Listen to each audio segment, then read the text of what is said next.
Hello, and welcome to the Cardiology Podcast, Why We Do What We Do in Cardiology.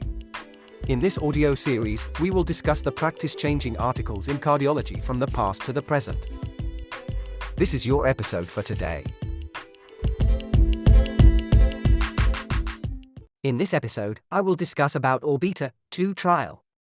The title is a placebo-controlled trial of percutaneous coronary intervention for stable angina.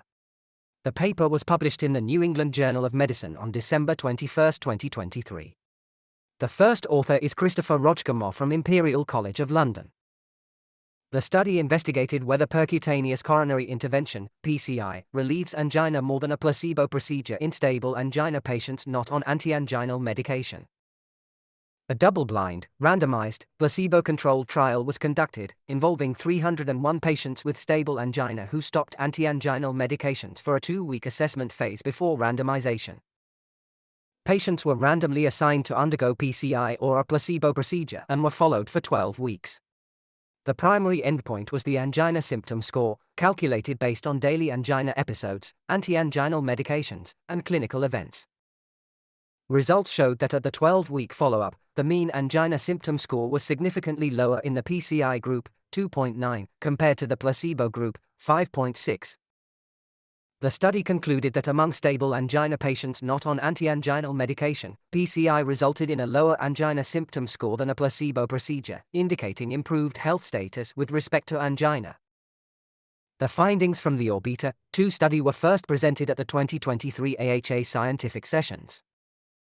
In summary, ORBITA-2 demonstrated that percutaneous coronary intervention, PCI, with drug-eluting stents effectively reduces symptoms in patients with stable angina. The study revealed a significant reduction in the anginal symptom score, particularly in the number of daily angina episodes, compared to a placebo procedure. The trial aimed to isolate the treatment effects of PCI alone by eliminating guideline-directed medication as a precondition. While PCI was found to be more effective than a placebo, it was noted to be less effective than unblinded angioplasty in previous trials, leaving 59% of patients with symptoms. The study suggests that upfront PCI may offer the greatest benefit, challenging existing clinical guidelines that prioritize medical therapy over PCI. Researchers emphasize the need to explore residual angina post-PCI and to identify patients who will benefit most from PCI or medical therapy. Thank you for listening to this podcast, Why We Do What We Do in Cardiology. The information in this podcast is for general information only for medical professionals and is not intended to be a substitute for medical advice from a qualified healthcare professional. We hope you found this information helpful, and we look forward to seeing you on the next episode.